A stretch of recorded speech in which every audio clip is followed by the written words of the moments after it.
ఆదినారాయణ రెడ్డి జేసీ ప్రభాకర్ రెడ్డి మధ్య fly ash war కొనసాగుతోంది. వారం రోజులుగా ఇద్దరి మధ్య నెలకొన్న వివాదం మరింత ముదిరింది. తాడిపత్రి జమ్మలమడుగు నేతల వివాదంతో ఫ్లైయాష్ లోడింగ్ ఆపేశారు అధికారులు.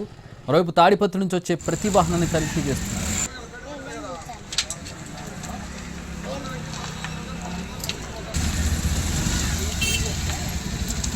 తాడిపత్రిలోని ఎల్ఎన్టీకి ఫ్లైయాష్ సరఫరాపై ఆదినారాయణ రెడ్డి జేసీ ప్రభాకర్ రెడ్డి మధ్య విభేదాలు తలెత్తాయి.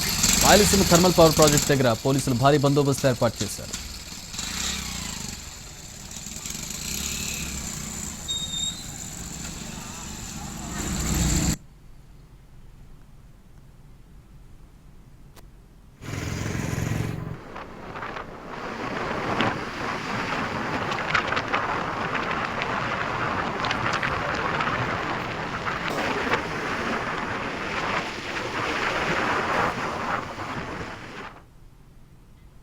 కడప ఆర్టీపీపీ వద్ద పోలీసుల అలర్ట్. కాంట్రాక్టర్ల డిమాండ్కు సంబంధించి మరింత సమాచారం మా ప్రతినిధి రమేష్ అందిస్తారు.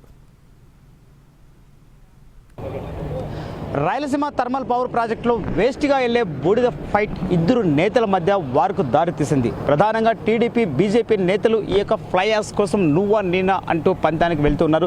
ప్రస్తుతం మనం చూసినటువంటి ఇక్కడ చూస్తున్నాం థర్మల్ పవర్ కేంద్రం మొత్తం రాయలసీమ తాప విద్యుత్ కేంద్రం ఉంది.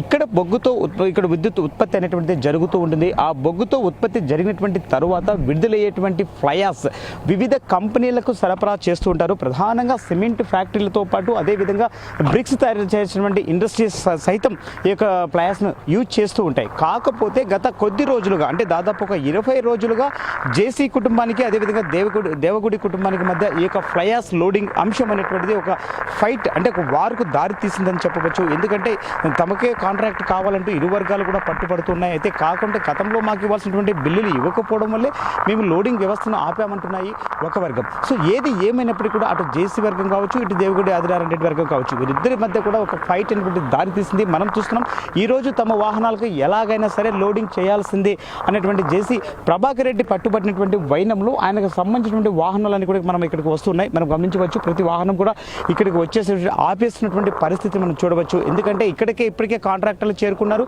గతంలో తాము 2 నెలల నుంచి ఫ్లైయాష్ సప్లై చేస్తూ వచ్చాము. వాటికి సంబంధించినటువంటి 70 నుంచి 80 లక్షల బిల్స్ ఇంకా పెండింగ్లో ఉన్నాయి. అవన్నీ కూడా వెంటనే క్లియర్ చేయాలి, లేని ఎడలా మేము లోడింగ్ చేయము అని ఇక్కడ లోడింగ్ చేసే కాంట్రాక్టర్లు చెప్తున్నారు. అయితే ఇప్పటికే ప్రస్తుతానికి అధికారులు మాత్రం ఈ వ్యవస్థను కాస్తంత సద్దుమంచాలి అన్నటువంటి ఉద్దేశంతో అక్కడ లోడింగ్ వ్యవస్థను సైతం ఈ రోజు పూర్తిగా నిలిపేసినట్టు కూడా తెలుస్తుంది. ఎందుకంటే ఇరు వర్గాల మధ్య ఇది ఘర్షణ వాతావరణానికి సృష్టించే విధంగా ఉంది కాబట్టి తాత్కాలికంగా లోడింగ్ వ్యవస్థను కూడా ఒకరోజు నిలిపివేయాలి అనే రాయలసీమ థర్మల్ పవర్ ప్రాజెక్టు అధికారులు కూడా ఒక నిర్ణయానికి వచ్చినట్టు తెలుస్తోంది.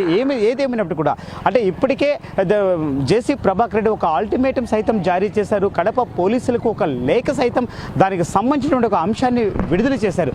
తనకు దాదాపు ఈ నెల 15 నుంచి కూడా తన వాహనాలకు ఎక్కడ కూడా ఫ్లైయాష్ లోడింగ్ కాకుండా ఆదినారాయణ రెడ్డి వర్గీయులు అడ్డుకుంటున్నారు. ఈ వ్యవస్థని ఇలాగే కొనసాగిస్తే తాము చూస్తూ ఊరుకం, తాము కూడా తగిన స్థాయిలోనే దాన్ని ప్రతిఘటిస్తామని చెప్పి కూడా వాళ్ళు ప్రకటన చేస్తూ వస్తున్నారు. అయితే ఆ నేపథ్యంలో అటు పోలీసు యంత్రాంగం సైతం ఎక్కడా ఎటువంటి అవాంఛనీయ సంఘటనలు చోటు చేసుకోకుండా ఒక భారీ పోలీసు వలయాన్ని సైతం ఏర్పాటు చేశారు. ఆర్టీపీపీ వద్ద 3 అంచెల భద్రతా వ్యవస్థను సైతం ఏర్పాటు చేసి ప్రతి వాహనాన్ని క్షుణ్ణంగా పరిశీలించినటువంటి తర్వాతనే రాయలసీమ థర్మల్ పవర్ ప్రాజెక్టు ప్రదేశానికి అనుమతిస్తున్నటువంటి ప్రదేశాన్ని మనం చూడొచ్చు. అయితే ఇప్పటికీ చేరుకుంటున్నటువంటి జేసీ ప్రభాకర్ రెడ్డికి సంబంధించిన వాహనాలన్నీ కూడా ఇక్కడికి వస్తున్నాయి. ఈ వాహనాలన్నీ తాడిపత్రిలో ఉన్నటువంటి ఎల్ఎన్టీ సిమెంట్ కంపెనీకి ఫ్లైయాష్ అనేటువంటిది సరఫరా చేస్తూ ఉంటాయి. ఈ యొక్క సరఫరా విధానంలోనే ట్రాన్స్పోర్ట్ కావచ్చు అదేవిధంగా ఫ్లైయాష్ అంశంలో కావచ్చు. సో ఇరు వర్గాల మధ్య గత 15 రోజులుగా తీవ్ర విభేదాలకు దారితీశాయి. ఎందుకంటే ఆ బిల్లుల చెల్లింపులో కావచ్చు అదేవిధంగా కాంట్రాక్ట్ ఒప్పందాల్లో కావచ్చు.